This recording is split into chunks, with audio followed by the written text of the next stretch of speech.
And here we go. Welcome, everyone, to Real Fellas Talk Sports, Super Bowl edition. I'm your host for tonight. I'm Larry Abels, and I'm joined by three experts in the sporting. Nothing gets by these guys. So anybody out there listening, feel free to chime in, and I'm sure we'll try our best to address it in a very professional way. Joining me tonight are my colleagues. First, from Indianapolis. What's happening in Indianapolis, David? Tell us something about Indianapolis.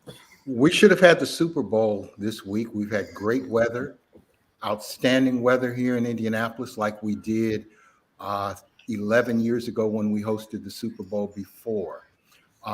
Again, a tribute to a great city, a great sports capital, Indianapolis. Okay. I asked him what's happening. He told me what should have been happening there. Next, Charles Snowden. Chuck, how you doing, man? Man, I'm doing great. I am doing wonderful. As you know, I love happy hour, 8 o'clock on Wednesday, and we are going to get it on. Now, I have a nice little attire on today because my school knocked off the #1 team in the country this weekend, and we will touch on that before the show is out. Hey, I saw them play Maryland last weekend. How did they do against them? Okay, take it easy. Take it easy. Hey, Charles, are you moderating this week? Oh, my bad. Here we go. Hey. Because the way you suggested that what we're going to be discussing is like you were in charge this week and you were moderating. Could you be had already. And ladies and gentlemen, last but not least, let's introduce Go Earl Rush. How you doing, brother? I'm doing great, Larry. I apologize for starting your show off with foolishness, but you nipped it in the bud quickly. I'm doing great. Let's move on. Ladies and gentlemen, as you can see, there's a lot of spirit here, a lot of enthusiasm. So, fellas, let's just get right into it. Super Bowl this weekend. Now, some people call this the ultimate game, and I always reminded of Dwayne Thomas saying, well, if it's the ultimate game, why they playing it again next year? So that was one of the greatest lines ever. But nevertheless, let's talk about it. We got two teams here, the #1 seeds in both conferences, Philadelphia and Kansas City. And I'm going to challenge the staff to tell me what each team needs to do to win. So, Chuck, we'll start with you and the Philadelphia Eagles. What do they need to do to win? Well, first of all, let's see if Hurts is 100%. And I know no one's really 100% healthy at this point, but let's hope that Hurts is close to 100% so he can run the ball this week and they won't have to save him. So I think that's an important part of Philly's offense. He had 12 or 14 touchdowns rushing this year. So let's hope he can run the ball. So I think Philly. So if your question is, what will Philly have to do? I think the two offensive and the defensive lines will have to do their job. But I do think the key is Hurts. David Burnett, make an argument for Philadelphia. Jalen Hurts. I make the argument there. He has defined what the Eagles are this year. The team believes in him, and his leadership has made a difference. Now, if his shoulder is really bad, it's going to be a problem. But on the other side, you got Mahomes, who's got a bad ankle. So I think that's a wash on those sides. So I think Philadelphia has to run the ball consistently like they did all season, depending on Jalen Hurts to add spice to that running game as well. And the Eagles putting the pressure defense on as they have all season. This is a great matchup. The two best teams on paper are meeting in the Super Bowl. It has every evidence of being one of the best games. Every time we say that, though, it's like a blowout, just like when the Seahawks blew out Denver in what was supposed to be a really good game. So you never know. But I'm pulling for the Eagles, and I think the Eagles, if they put the pressure on, if they got a running game, if Jalen Hurts, a lot of ifs. Wait a minute, not your prediction yet. Not your prediction yet. Just building a case for the Eagles. Okay, Earl. well, that's my case for the Eagles. Earl, what do the Eagles have to do to win? They have to, as David and I think Charles touched on, they have to be able to run the ball, as they have been running very well. They have to keep up running the ball, and they have to, of course, obviously, keep playing that ferocious defense that they play. As far as Jalen Hurts' shoulder, I mean, he was hurt about 4 or 5, 6 weeks ago. He played all right the last game he played. Anything wrong with the shoulder? He had time for that shoulder to heal up. So I don't look at that as being a factor. And I don't look at Mahomes' ankle being a factor either. I think they both had time with all the medicine in the world and all these trainers and stuff they got out nowadays. They're probably healed up. As Charles said, nobody's 100% at this time of the year anyway. I don't think the injuries will play a part. That's my thing. But I'm not going to give my prediction because you're not asked for my prediction yet. Yeah, we're going to come back to that. Now I'm going to go back around, and we'll start with you, Earl. Make the argument. What does Kansas City have to do to win this game? Kansas City will also have to be able to have some type of consistent running attack to keep the dogs off Mahomes. You know, even though I said injury may not play a part in the decision, you still got to block for him. You still got to block for him, and they got to keep Kansas City off the field by running the ball. So okay, they got to run the ball. David, what does Kansas City have to do to have a chance in this game? I think Kansas City has to put the pressure on, run up the score. They've got to not play conservatively. Oftentimes, Andy Reid's teams historically, not necessarily all the years in Kansas City, but if you look at his totality of his career, in big games, he tends to get a little too conservative.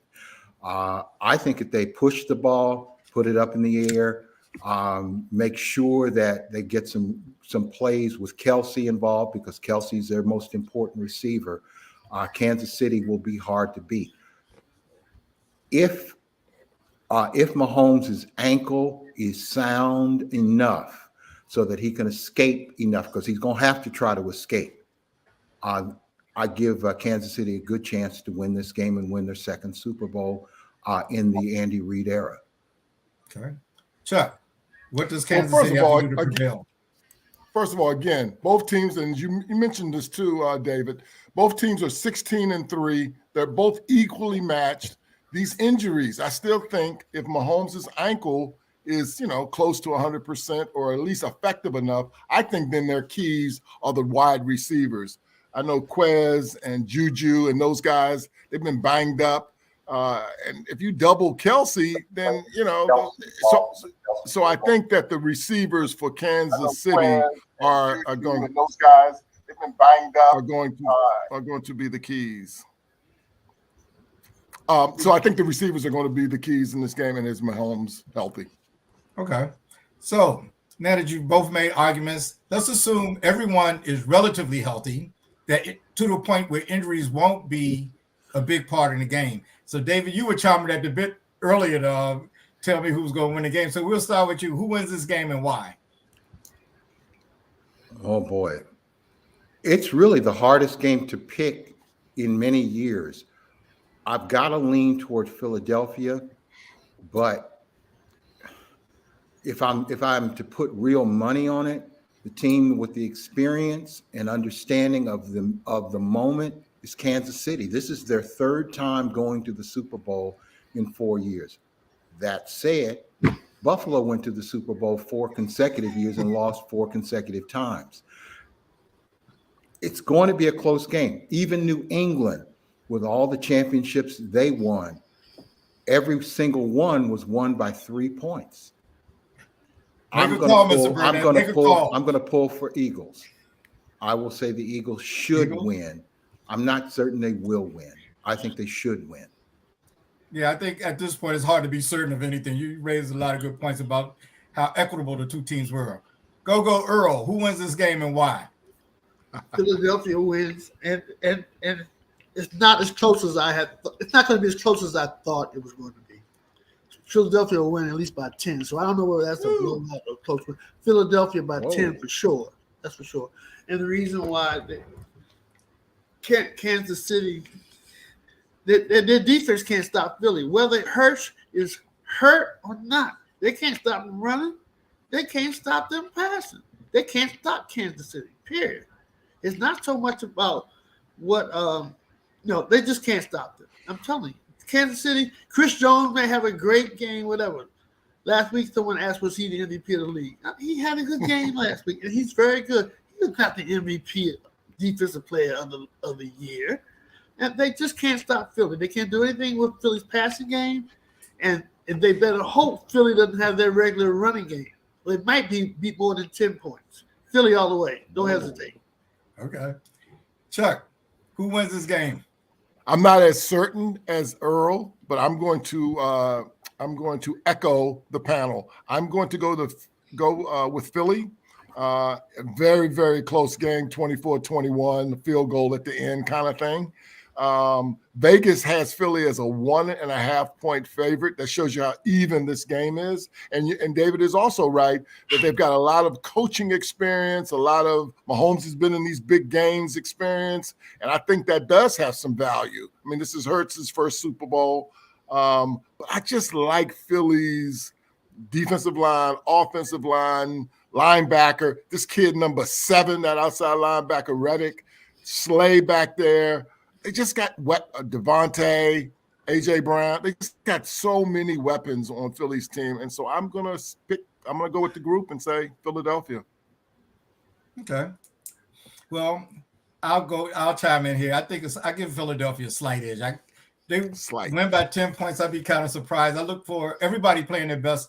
I look for a close game. I think Philadelphia's receiving core is a little better. I think that might get them over the hump. Quarterbacks are pretty evenly matched because both of them can do magical things. But I'm going to go with Philadelphia too. Yeah. Okay, let's pivot to the NBA. That almost assures the Kansas City will win if we all four of us pick Philly. No, it doesn't. It assures that Philly will win if I'm involved in this. Excuse me, sports doctor. It could have been 3-1. It could have been 3-1, and I would. Of course. Look, now anybody's gonna tell you that this game is supposed to be close. When I tell you it's gonna be 10 or more, it's because I know something. What? Now wait a minute, Earl. What is it that you know? I know that Philly's gonna win by 10. I know what I said. That's all I said. They're gonna win by 10. So next year when I moderate that, David and Chuck, I'm not even going to ask you guys who you think you're going to win. I would just go straight to the sports doctor. Well, you don't need to. You don't need to if you want to know who's going to win. That's what I'm talking about. Yeah, right. Yeah, that's what I'm talking about. I all hail the sports doctor. I respect it. Thank you, Larry. I appreciate it. Someone asked the Phillies coach, was this a must-win game? You know, some of the questions at the Super Bowl are stupid. Is this a must-win game? Let me just say something about Phillies coach Nick Sirianni. First of all, he's done a great job of coaching, but just to point about in NFL coaching hires, Nick Sirianni, I never heard of him. He was the offensive coordinator for the Colts as he had matriculated through the system, you know, with all the talk about him being fired by Andy Reid when he was a holdover offensive aide with the Chiefs. Oh, that's baloney. But Nick Sirianni has been under the radar. He never called plays for the Colts. He was overshadowed by Frank Reich. But it also shows that sometimes you don't have to call plays. Sometimes you just have to be a good leader. And Nick Sirianni has shown me that he's a leader of the entire team, despite the fact that most of his coaching experience in the NFL has been on the offensive side. He's coaching the team. That matters. I give him in that regard, believe it or not, the edge over Andy Reid, who mostly coaches the offensive side of the ball. I'm not saying he doesn't care about defense because he's a pretty good coach, but I think Nick Sirianni does it a little bit better and the way a coach should handle his team. Hard to argue with that. I mean, he's in the Super Bowl, right? He's in the Super Bowl. And his team looked dominant this year. Anything else about football before we move on to the NBA? I just don't want to discount, and we can, but I just don't want to discount the magician that is one Patrick Mahomes. And so that's the only thing that sits back there in my mind is some guys in sports have that magical thing. And Patrick Mahomes, he's got some magician in him. He's been to the Super Bowl multiple times. So it should be, I just think it's going to be a great game. And one last point, and we just got to make this point. It's Black History Month. And we have 2 black quarterbacks performing in the Super Bowl in 2023, which I think is significant. And I just want to make a point of that. Just wanted to make mention of it. That's a good point. No need to soft sell that.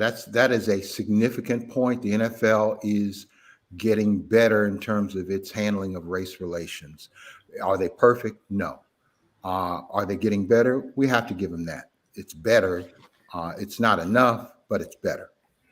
David, thanks for that graphic, because I do have one more question, but I want to comment on that. I think it's about damn time.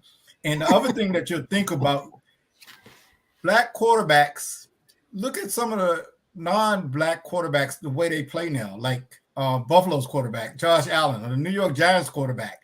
Their style might have been considered black at one time, but I think teams now just have figured out that maybe running the ball isn't such a bad thing if you have that skill. You know, if you're athletic, it's not a bad idea, you know.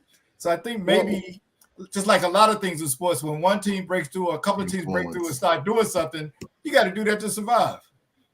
So I think we might have more in the future. Think about this. So, I mean, running quarterbacks, when they do run, or even if they're just scrambling, if you will, like a Fran Tarkenton, running quarterbacks, when they're running, they get better run lanes than running backs. The field is more wide open. And if you're athletic enough, if you got enough speed, like Dan Jones in with the Giants, who's very fast and somewhat elusive, Josh Allen, Jalen Hurts, I think it's evolving. The NFL is evolving, just like the NBA now shoots nearly, a team to win needs to shoot about 43 pointers. The NFL is seeing quarterbacks. How many times in the history of the NFL have you had multiple quarterbacks with one quarterback over 1,000 yards, a couple of quarterbacks over 700 yards? There needs to be a separate statistic for quarterback rushes, that's really spelled out. I know they keep track of it, but it should be a statistic that stands out because the NFL is changing and evolving. I think the Chicago quarterback had 1,000 yards this year. That's what I said. Yeah. Well, he was the one that was over 1,000.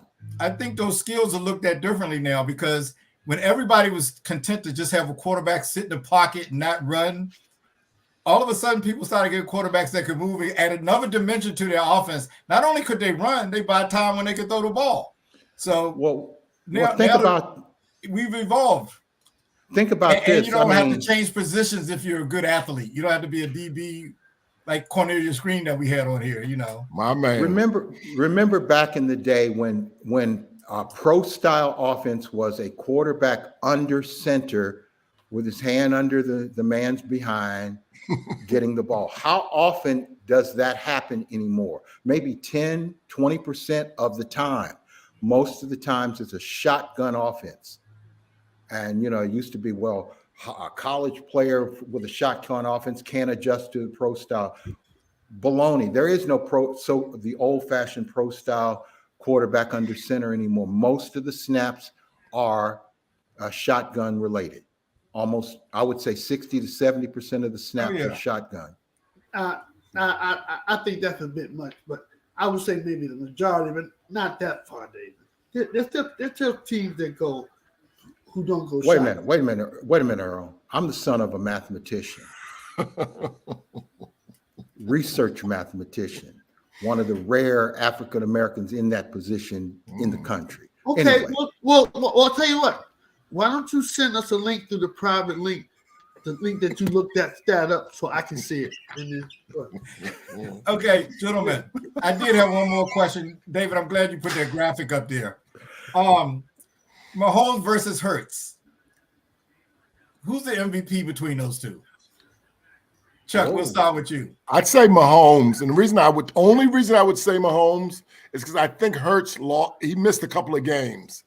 Prior to him missing those games, I would have given Hurts the nod over Mahomes. But because he did miss those games and Mahomes closed strongly, given all the injuries at receiver and running back, and he lost Tyreek Hill, etc., I'd give it to Mahomes this year.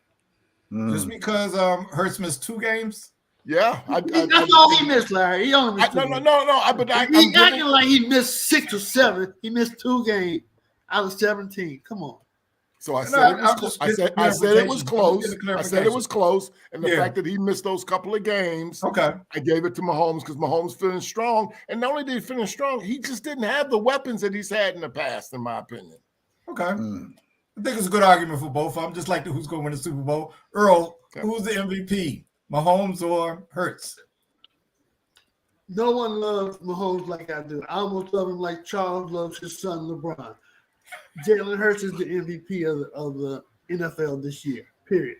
Whether somebody got hurt, whether somebody had a receiver, whether somebody didn't have anything, Jalen Hurts was the MVP of the NFL this year.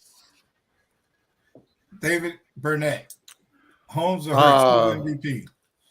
Jalen Hurts. No one single player had more of an impact on his entire team than Jalen Hurts. And that's no disrespect to Patrick Mahomes, who is an outstanding once in a generation level quarterback. But he does not have the same overall team impact that Hurts had for his entire team this year. The Philadelphia Eagles defense was inspired by Jalen Hurts. They were better because of Jalen Hurts. And I'm not even talking about his offense. And that's what makes him, to me, my MVP. Hey, can I take one more thing before you go to Charles, Larry? Go ahead. Okay. Is the MVP? I know I'm a sports doctor, but I can't grab this. Is that vote voted for regular season games only? Regular season. For regular season only. Okay, Yes. I was right. So Mahomes had 41. Check this out. Check this out. Whoever wins the Super Bowl, is this going to be coincidence now? Whoever wins, what team wins the Super Bowl, that will be the quarterback that wins the MVP. Mark my words. Even though they're voted for the season. Well, first of all, you know who's going to be MVP. It's going to be Patrick Mahomes because he generates more publicity than any other quarterback in recent years outside of Tom Brady. And I think he's going to because of the statistics that Chuck has mentioned, the 40-some touchdown passes, et cetera, et cetera. I think, though, one of the things in terms of the MVP voting, it's always skewed towards statistical excellence as opposed to what the man actually does to enhance the entire team. If Jalen Hurts wins that MVP, it's just going to so happen to be if Jalen Hurts wins the Super Bowl, he will be an MVP. He can be the Super Bowl MVP. Whoever wins the Super Bowl is going to be the MVP of the NFL this year. I think the vote for the MVP has already been taken, and we're going to find out. I never said it was. I'm just saying. We're going to find out Friday night. Whoever wins the Super Bowl, that will be the quarterback that wins the MVP. That's all I said. Well, I'm just trying to correct the record, Earl. And I'm not dogging. I'm just saying that on Friday night, we'll find out who the offensive player of the year is, who's the MVP, who's the defensive player of the year. All of that happens 2 days before the game. Oh, they named that before the NFL? For the NFL? Yes. Yes. So hey, just one more. I just want to make sure. Just like I said, whoever wins the Super Bowl, I haven't said anything wrong. So in other words, Kansas City's going to win the Super Bowl. Okay. All right, I got you. Oh no, that's not what I'm saying. What I'm saying Right. is, Well, that's what you're saying. I'm saying whatever team wins the Super Bowl, that quarterback will be named the MVP Friday It would night just be a before the coincidence. game. He's saying it's just a coincidence either way. I know what he's saying. David just trying to be feisty Right, or whatever. He's right. tripping. He knows So what but let me- in essence, we're gonna know who wins the Super Bowl on Friday, right? Right, exactly. According to the sports doctor. But I just want, but I think we can't No, ignore. that's not what I'm saying. In a way, that's what you're saying. Okay, Chuck, well, what were you that's gonna what I'm say? saying. Yes. I just want to make sure that I just want to make a point, even though I know what you guys are saying about Jalen, and he has had a great year and maybe even an MVP year. However, Mahomes had 41 touchdown passes. Hurts had 22. I mean, they matter. How many rushing touchdowns did He had 12. He had 12, and the other guy had only 4. I get that. I get that. But 41 touchdown passes, and he had 5,200 yards. 41 touchdown passes is an ordinary year in today's statistics. That's pretty significant. That's pretty significant. 241. Anyway, Well, they throw 40 some touchdowns. Didn't the kid from the Raiders throw 40 touchdowns a couple of years ago? So let me ask you this, Charles. Even though the votes for the MVP are for the regular season, yeah. would we be saying right now today that either Mahomes or Hurts will win it if Mahomes had lost to the guy from Cincinnati last week? I'm just asking. Mahomes. Now, this is already. The reason I mentioned both of them is because they both won their divisions, and they were, normally the quarterback gets a lot of credit when their teams win their division. They were the 2 number 1 seeds. Right. No. What I'm asking you is if Mahomes did not beat the boy from Cincinnati last week, if the Cincinnati quarterback won, would we be still arguing that Mahomes and Hurts was the MVP? I'm just asking. I would. I still would. I still would say Mahomes. And I know Mahomes is your guy. I just think, and it took me a while to come around on this, and I think it's because Hurts went down, and when he came back, he was not as great as he was before he went down. I just think Mahomes really, that's the problem with some of these guys. When they raise that bar this high and they still perform at that level, we get, what would you use, Dave, when you get tired of hearing the same guy's name all the time, even though he probably is the best player? And that's, I think, what we're doing with Mahomes. I think Mahomes had a spectacular year, and we're not giving him his due. Well, in fairness to a spectacular year, actually, if we're to be statistically honest, it's not his best year. I'm not suggesting that. I'm not suggesting that. You're arguing for a guy who was 20 touchdowns less than the other guy. It doesn't matter. I'm talking about leadership. To you, it might not. That's what's wrong with how the MVP vote is assessed. To you, it might not matter, David, but that guy had 1.3 touchdowns a game, and the other guy had. I mean, so how many touchdowns did Patrick Mahomes rush for? Yeah, they have different styles. That's the thing. Are we going to welcome Terry Reed to the show? Or what? Hey, Terry, thanks for commenting, Terry. And Terry, I might add, Mahomes probably had to prove himself too, so it works out. So look, now we're going to go to the NBA because we're going to stay on track here. Starting last week, the big trade, Kyrie Irving and Markieff Morris to the Mavericks with Spencer Dinwiddie and Dorian Finney-Smith and a couple of draft picks. After that trade was announced, I've been hearing almost universally people crushing Kyrie Irving for this. Is this, and the reason it just hit me, essentially they couldn't reach a contract agreement. He says, I'm not going to sign with them because essentially they won't pay me what I want to be paid. But it seems like he's getting crushed here.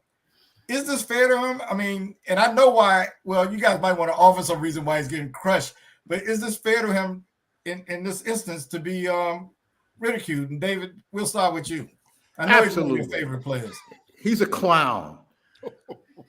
He's just a clown. He talks too much today, or I don't know when the statement was made, either last night or today. I'm disrespected. They didn't respect me in Brooklyn. Shut up. Just shut up. He needs to shut up and just play basketball. Shut up and dribble. All right. Shut up and dribble and stop saying the earth is flat. I don't respect dangerous territory there, Mr. Burnett. Unusual for a news person to kind of encourage athletes to do that too. I'm not doing the news anymore. He's breaking the code there. Chuck, in this instance, is he being fairly treated by the media? Yes, he is being fairly treated. He brought this all on himself, Larry. Just because he said he wanted to be traded. Hold on. He has a list of reasons why we're on his case, and he actually drove this trade. I mean, to go in your boss's office and say, trade me. And they said, I'm glad you said that because we want you out anyway. And so they just tired of him. He is a wizard on the floor, Larry. There are not many guards in that NBA that are better than him. He's unbelievable. But off the floor and all the nonsense that comes along with that. So I think it's not, I don't think they're over the top. I think they're being honest and fair and so balanced. And quite frankly, it's up to him to turn the public and the reporters and all the skeptics around. And he has that opportunity. Earl, are they treating him fair just because they couldn't reach a contract and he decided, I'm not going to sign here, trade me? No, they're not treating him fair. I mean, the guy. Even though everything they're saying is true, I just want to. The guy is a backside. He's not right. He's not right. There's something wrong with him, obviously. But to answer your question that you asked me, is he being treated fairly on this particular issue? No, I don't think so. I don't think he's being treated fairly. You know, they hold the stuff against him where he's done all the crazy stuff he's done before. Okay, I got that. But the question that was asked, is he being treated fairly on this issue? No, he's not. I don't think that. That's kind of how wait just a minute. I remember Anthony Davis just said, I'm not going to sign with New Orleans. You know, no matter what they pay me, I'm not going to sign. Brooklyn, and I think rightfully so, did not offer him the max contract. Right. And they put a clause in there and said, we'll pay you if we win a championship. Right. Now, of course, he might not think that's fair, but when you go back for the last 3 years, he hasn't really played that much. So I'm not holding against Brooklyn for. I can see why they would take that position, but I look at this as just two people couldn't reach a deal, and he said, "Okay, I'm not going to sign here." No, he's not going to let. He's not going. Sometimes people can't screw you unless you allow them. Oh, he's saying, I'm not going to let y'all screw me. I'm worth more money than this. And they just see it different. They just see it different. Yeah, I was saying, I don't know if they were screwing him because he's kind of made out like a bandit against them and not even playing. Only played 29 games last year. Well, I think they're screwing him for what they don't want to pay him. This guy's one of the best damn basketball players in the league. Period. You got to pay when he plays. Well, and that's a problem. He doesn't play very often. Also, this whole thing about forcing a trade just before the trade deadline. Well, damn it, if you were going to force a trade, do it at the beginning of the year so that the team can plan it out. His problem is he tries to be too damn cute with everything that he does. He talks too much, and he needs to just shut up. That's all I can say. Just shut up. David, he did ask for a trade during the offseason, and nobody offered Brooklyn anything for him. They weren't. Nobody wants him. Well, I mean, because he's got to play. Well, what I found interesting this year, he's played almost every game other than when he was suspended for his off the court antics or his posting and stuff like that.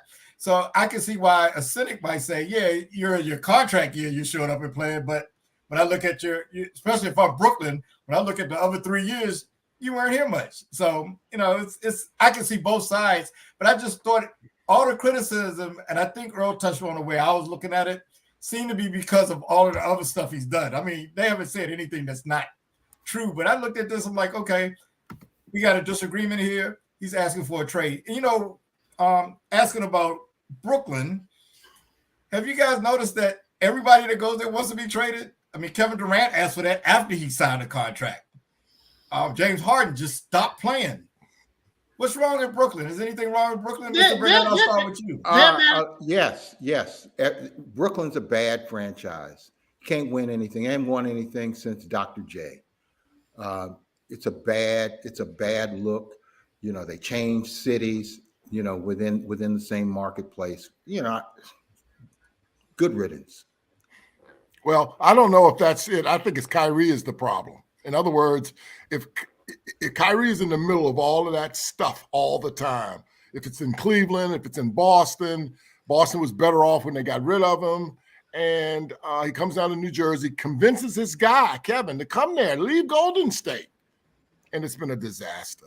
I mean, it has absolutely been a disaster. Is that his fault or is that Kevin Durant's fault? Yes. No, it's is that Kevin Durant's fault? No. It's Kevin's.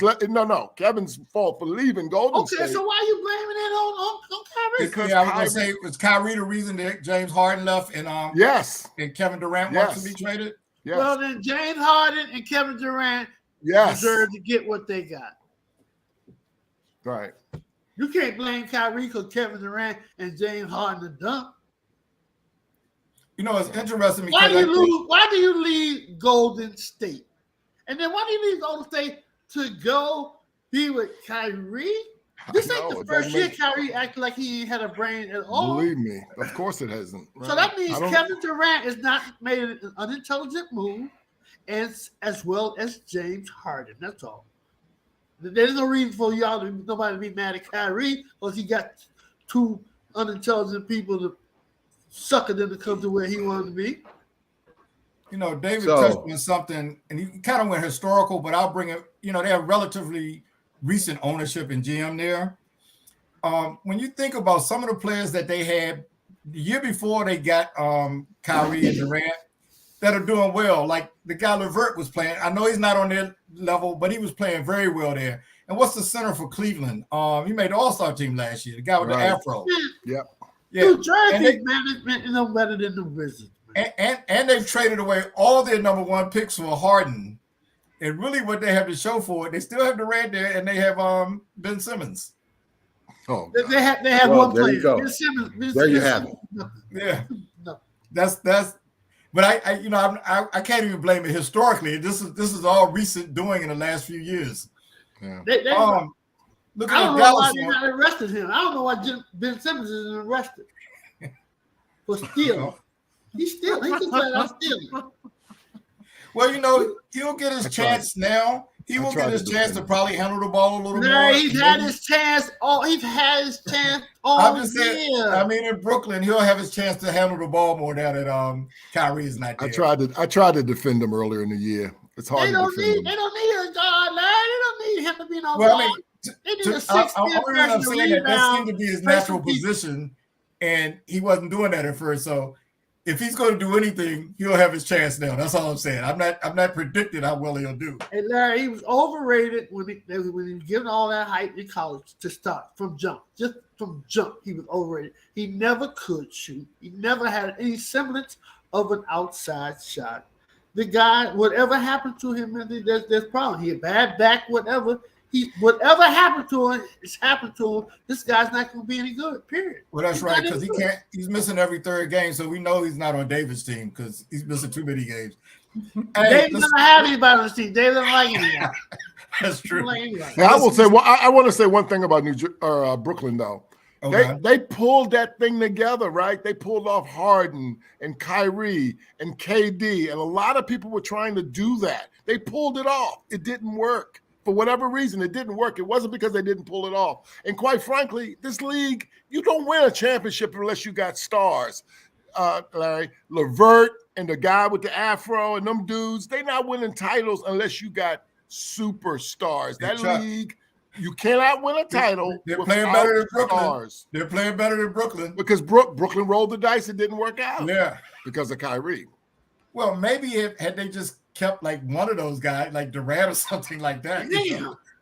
But Durant wouldn't have They gone. traded all their future away. Durant wouldn't have gone if Kyrie didn't convince him to come. Yeah. You see what I'm saying? And Yeah. Kyrie went there because he thought he could pull this guy Durant in. And then Harden pulled the fast one. He convinced Houston to let him go and come there too.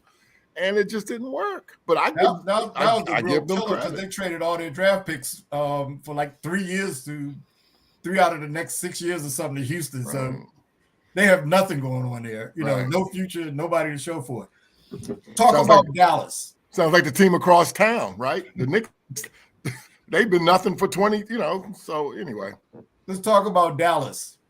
How far would Dallas go in the playoffs this year?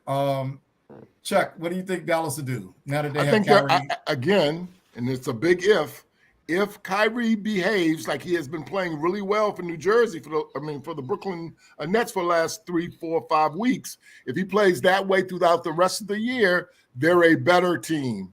But they still can't, I don't think, win the West as it's configured currently in terms of their team. David, but they're how far better. do you think they'll go? Maybe the second round. That's okay, I wanted to ask you. Dallas is, you bring Kyrie on your team, he messes up the chemistry. It's all about him.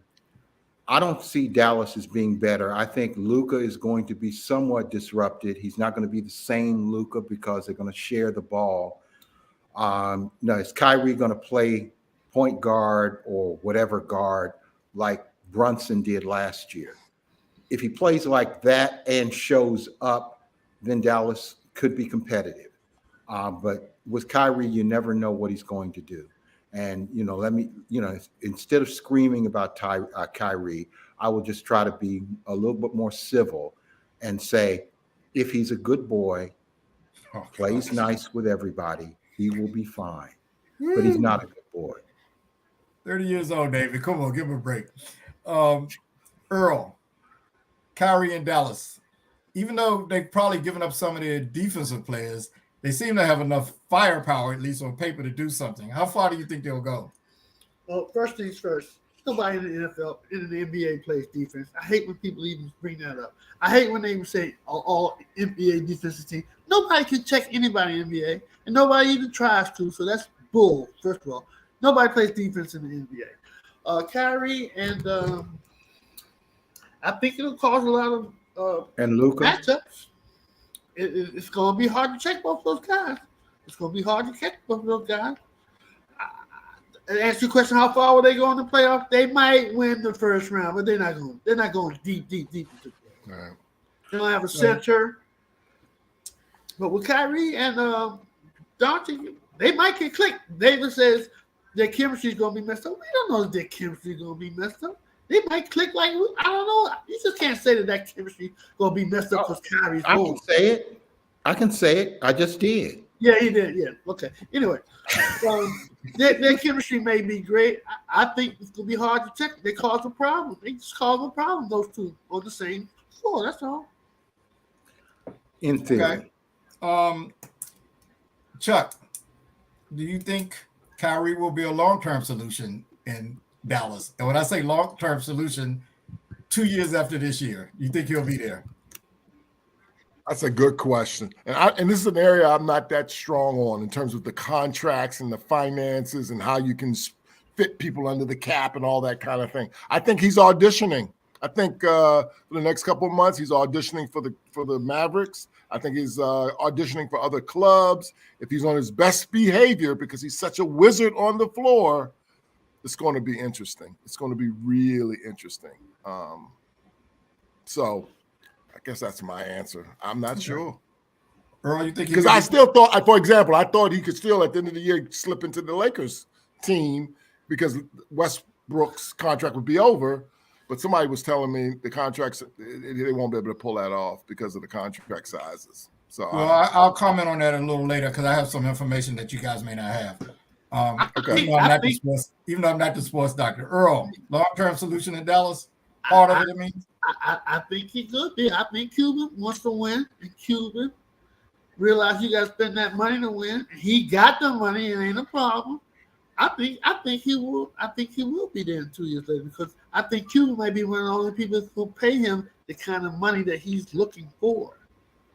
Average owner that has any kind of sense, you can't give this guy the kind of money that he wants. You can't give him for so long because you just don't know what he might do. You just don't know what that's just the kind of person he is. Well, But Cuban he knows Doncic needs help. He knows Okay. that. And he's big on star power. You got Doncic and Kyrie. You don't have no problem with selling no tickets. I think he could be wrong. And, First of all, and let me preface it by we know this he's not going to be on your team, but try to get yourself out of this and think can he be? I'm going to try to be fair. I will try to be fair, but it's hard because I don't like him. And there's a lot of players I don't like. That said, I don't think you have to understand, Mark Cuban has a tremendously big ego, one of the biggest ego owners in sports. If Kyrie is messing up his team or his perception of his team, Kyrie is going to go. I don't see Mark Cuban ponying up a big contract for him. I see Kyrie as a 30-game rental to see what happens and maybe push Dallas into another round of the playoffs because Dallas is not going to win the West. Luka is one of the great players that we've seen in many years. It's his team. I think Kyrie's an experiment and that it will last only 30 games plus the playoffs. Okay. Now we're going to touch on the other side of that trade. Brooklyn has a guy named Cam James. Yeah. So a couple of nights ago, he became the second youngest person to score back-to-back 40-point games, and then he did it again last night. What does Brooklyn look like going forward? Earl, we'll start with you.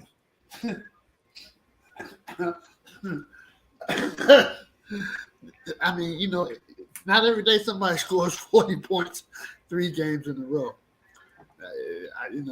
It looks like this gentleman is a scorer. So what they look like, they got him, they got Kevin Durant. To make a long story short, because I know we're running out of time, Brooklyn does not have much. They don't look like much going forward. Okay. David, what do you think Brooklyn's outlook for the rest of the year is? Brooklyn can be a decent team. Keep in mind, losing Kyrie Irving, even though he played pretty well the last, 10, 20 games, that's fine. But they're used to not playing with him anyway. He's played less than half the games that he's been there for 4 years. So he's not a factor one way or the other. Brooklyn is quite a few games over 500. Yeah, they're about 12 games above. They're not a bad team. I mean, you got a couple of question marks like Ben Simmons, who's so mentally scarred. I don't know, but Brooklyn will make the playoffs if Kevin Durant can come back fully healthy. They are a respectable team because he's one of the great all-time players. Okay. But will they go far? No, they'll get knocked off by Boston. They'll get knocked off by Philly. They'll get knocked off by Miami. Somebody's knocking them off probably in the second round. Okay. Chuck, any impact? I agree. I agree absolutely with what David and Earl said. I don't think they have enough, even with the great KD, and I think they'll lose in the first round. In the first round? Okay. Yeah. I figured Boston, Milwaukee, or Philly would beat them if they had to face them in the second round. But it'll be interesting in the first round. So any other teams you expect to make a last-minute move? And one thing I'm going to share with you, the Lakers have traded Russell Westbrook tonight. Oh, It's done. It's done with Angelo They picked Russell. up D'Angelo Russell. It's a 3-team trade, so I don't have all the details. But Russell played where? Where was he playing? I think he was in Minneapolis. He was. D'Angelo Okay, so Russell Minnesota. played Okay. there. But he used to be in L.A. He came from L.A. to Minnesota. So Now he's going back to LA. What was that for? To dump some salary or something? No, they got rid of Westbrook. Well, that I guess somebody wanted to free up some salary dollars. So Earl, so you're not impressed with their trade, I take it, huh? No. Okay. Okay. I'm not impressed. I'm not surprised. I mean, the management for the Los Angeles Lakers have always told you that they were garbage. What are they getting? What's this guy getting Russell for? They're just trying to get rid of Westbrook's salary. Is that what the deal is? Do you know? I guess they are. And then I think he's in the last year of his contract. He's a better outside shooter. He's a much better outside shooter than Westbrook. Chuck, you're a better outside shooter than Westbrook. Well, what I'm saying is they added a pretty good outside shooter. And, there was a time D'Angelo Russell, he was like one of the top 2, 3, 4 picks in the draft. He's not consistent, man. I agree. Look, I'm not saying it's not because he's left-handed now, mind you. But he's not consistent. Okay. I like it, Larry, because that says to me that LA, by picking up Rua and now picking this kid up, they're trying. And there was another kid, there was 1 or 2 other players thrown into that pick from Minnesota too. Yeah, I haven't seen the whole. I just got an alert while we were about to come on the air. So what? Who got Westbrook? Utah, I think. Yeah, I'm not sure where he went. They said a 3-team trade. What would be Utah's reason for you making that trade? I'm just because his contract's up at the end of the year, and so they'll Utah, they'll be able to buy a free agent, and they're getting more picks and so forth. Oh, so he'll have $47 million available on that salary cap. Something like that. Okay, well, then that answers Danny Ainge is a good GM. Danny Ainge knows what he's doing. To me. Okay, let's move on to our final topic. Last night, the great LeBron James passed the great Kareem Abdul-Jabbar as the all-time scoring leader. And I just wanted to get everyone's comments on both of those players. Chuck, we'll start with you. Tell us about Kareem and then tell us about LeBron James. Well, Kareem was my first GOAT, and I love Kareem. I absolutely adore him. I think he's on my all-time top 5 list. He's my starting center. I mean, quite frankly, and people have been making this argument, had he come straight out of high school, Powell Memorial High School in New York City, to the pros, he would have been a big impact right away, but he didn't. He won 3 titles at UCLA. So I love Kareem. Again, my first GOAT, and then obviously Michael became my second, and then in 2016, LeBron became the GOAT for me. I think it's an incredible record. I really do. I think look, not only did he beat that, he ain't done. So when he's finished, Kareem has owned this record since 1984. When he's done, he's going to be somewhere around 43,000 points. Are you kidding me? And I don't think that record will ever be broke. I don't. And by the way, he's 4th on the list for assists, and he's 5th on rebounds. It's an incredible career. Okay, thank you. Mr. Burnett, can you comment on the great Kareem Abdul-Jabbar and the great LeBron James? Kareem Abdul-Jabbar, also known earlier as Lou Alcindor. He's one of the great all-time players. No doubt. But his all-time scoring record, to me, is based on longevity, just like LeBron's. I think more attention should go to the highest scoring average per game player, which is Michael Jordan, who averaged just under 31 points per game for his entire career, whereas LeBron averages 26 points per game for his career, and Kareem averaged 24 points per game. Those scoring leaders took 20 years to get it done. So I'll just leave it at that. That said, LeBron James is a remarkable player. He's played at a high level for a long, long time. He's been an outstanding citizen. Is he the GOAT? No, I don't think so. But is he a great player? Absolutely. Is he in your top 5? Excuse me. Is he the GOAT of off-court basketball? Yeah, absolutely. He's the GOAT of that. He's been charitable. He's been a good citizen. He's a role model that, except for that baby act the other day when his shot didn't go in and he got fouled. But that said, he's an outstanding citizen, outstanding husband, outstanding father, charitable individual. He's been remarkable in that regard. Is he in your top 5? Look, I think the best all around. Look, first of all, you need to ask me that. I'm just either yes or no. You asked me. I'm gonna tell you who I think is in the top 5 For you. and should be, who doesn't get talked about a lot. For you. The best all-around basketball player ever is Oscar Robertson. We'll leave it Okay. at that. All right. Okay. Earl, would you care to comment on the great Kareem Abdul-Jabbar and the great LeBron James? Your thoughts? I think, well, to me, Kareem is the greatest of all time. I'd like to congratulate LeBron James on breaking the record. He's also one of the greatest players of all time as well. And I mean, nothing else too much I can say. Okay. If I'm negative, I mean, how can you be negative? How can you be negative about somebody scoring that many points? I can't say nothing bad about it. You can't say nothing bad about it. You guys broke the record. So our viewers are trying to have a GOAT conversation, and I just want to recognize Terry and who was on. Gosh, I lost the name a second ago. Reggie, yeah. But this is not a GOAT question here. I just wanted people to reflect on these two players. So I'll give my 2 cents on them. And it's all everybody there mentioned certainly candidates for the GOAT.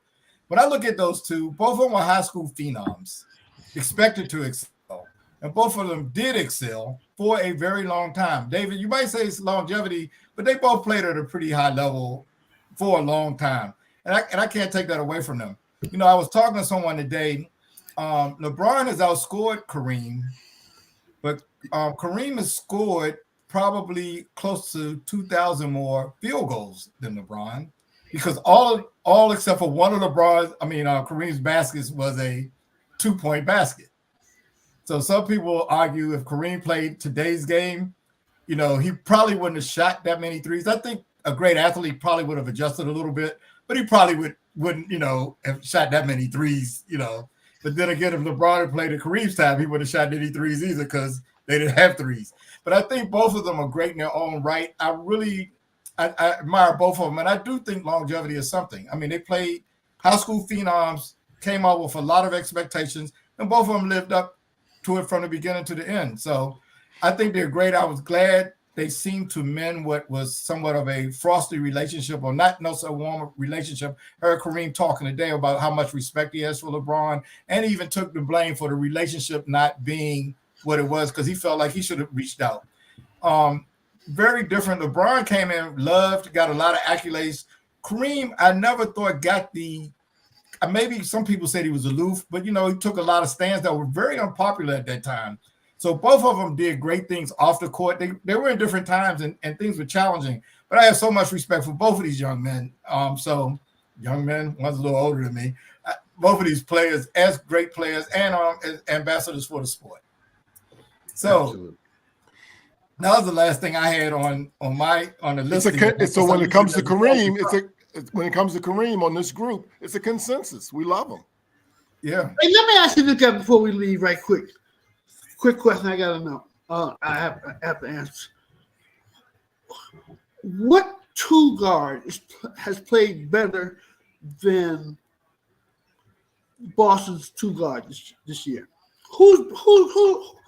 Who's playing better than this guy for Boston right now at the two guard position? Talking about Brown? Yes.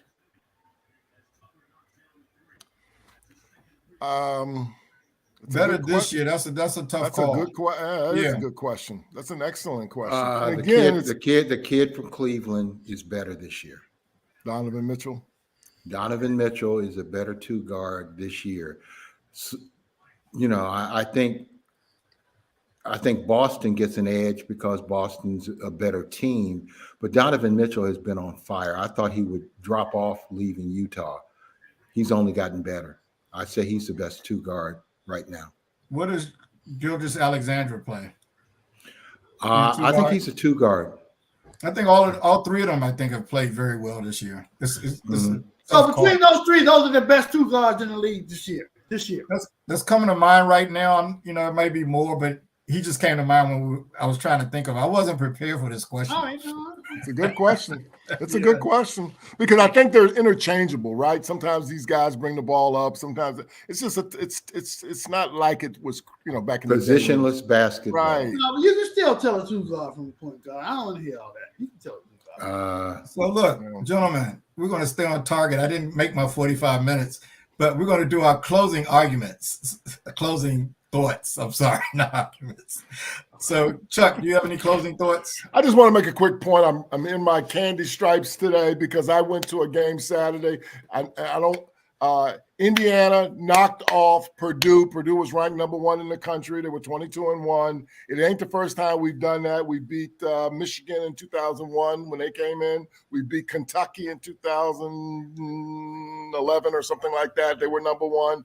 It was an incredible day. The Hoosiers are in second place now. They beat Rutgers last night, and they're in second place in the Big Ten despite their injury. So I just wanted to shout out to Coach Woodson. What he's doing a great job his second year there. I want to shout out to the Hoosiers, and that's all I want to say about that. And Purdue is a really good team. Thanks a lot, Chuck. David, closing comments. I got some closing thoughts related to Eric Bieniemy, the offensive coordinator for the Kansas City Chiefs, who nobody seems to want to hire. He's been interviewed by damn near every team in the NFL, and he still can't latch on. He apparently, according to him, had a very good interview with the Indianapolis Colts right here in Indianapolis. I'm cheering for him because he's been overlooked. I hope he gets an opportunity to become a head coach at some point. I don't know what else he has to do. I think it's his time, and there are no more excuses that can be made about why he's not a head coach. Okay. Earl, any closing thoughts? Nope. Okay, and I don't have any either. So I want to say thanks, gentlemen, for your great expertise. It's always a pleasure. Thanks a lot to our viewers who commented. We really appreciate your loyalty and being willing to chime in. Maybe we'll have that who's the GOAT at another show, because that's always a big conversation piece. So we're going to sign off now. Tune in next week for the next edition of Real Fellas Talk Sports. Take care. Good job.